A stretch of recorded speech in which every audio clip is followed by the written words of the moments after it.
I think my approach to life or to problem, I think more realistic.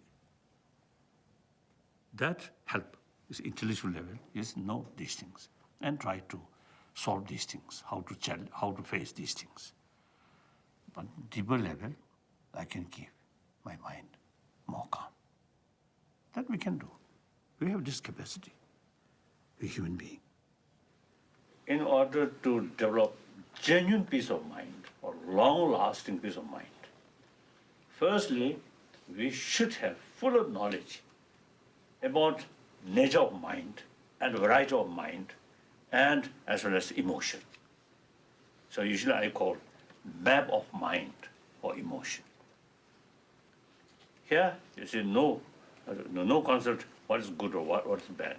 No, simply what is the world of mind or emotion.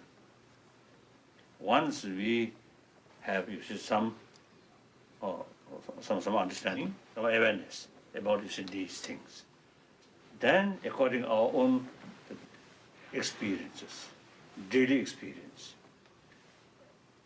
about, you see, irritation come, your mind disturbed, not happy, then no longer any calm mind.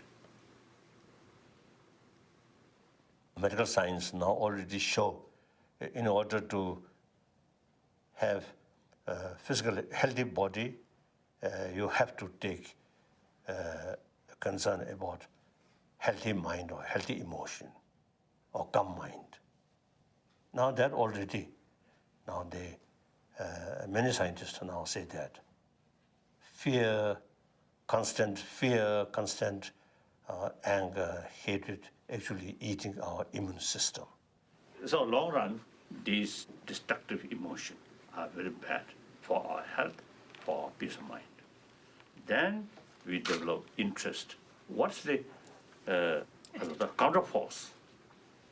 This emotion. Now within emotion, since you see, not much sort of effective relying on external means or drugs or these things or alcohol, then you see what is the sort of within the mind, within emotion, what is the counterforce about fear? Fear, suspicion, anger, jealousy. While these, you see, alive, these are active in your emotion, you never get genuine relaxation. Other hand, warm-heartedness, sense of concern for others, these emotion brings inner strength, self-confidence. These are the basis of complete peaceful mind. Through training of our mind, training means utilize our intelligence. Since trust, affection, something very important, very useful for individual, for family, for society, ultimately for humanity.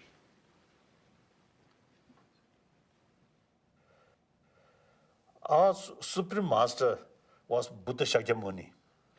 Since he himself, you see, told or advised his follower, "Oh, my follower, ordained monks and scholars should not accept my teaching out of faith, out of devotion, but rather thorough investigation."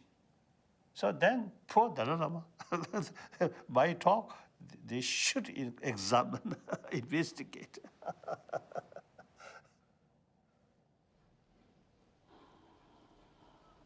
Anger is part of our mind, but actually 90% of that negativeness is mental projection. Through decades practice, I myself, now over 60 years of practice, my positive emotion further increase. Destructive emotion, their intensity reduce. So like that. So these are not easy, but possible. I think basically, I'm short temper. You see, something goes wrong. The immediate reaction is to say, I was shouting. Particularly those are my sort of staff member here. So I jokingly was telling people, my compassionate part is I got this from my mother's side, and short temper, my father's side.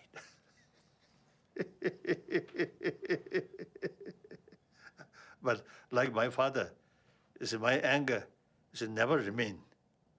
I said, more deeper way. Immediately come some anger, shout, and then finished.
I like them on brown paper.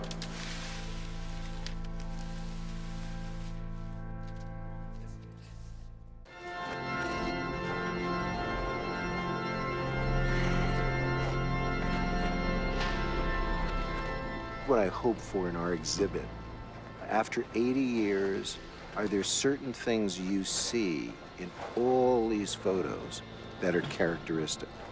There are specific times and places over the extraordinary lifetime of this person on the public stage. Can you see in these photos how he changed? Can you see how he remained his true self? I would dare to say that there would be few people, in my opinion, who would be in the presence of the Dalai Lama without feeling touched by holiness. Now, maybe they'd use some other word.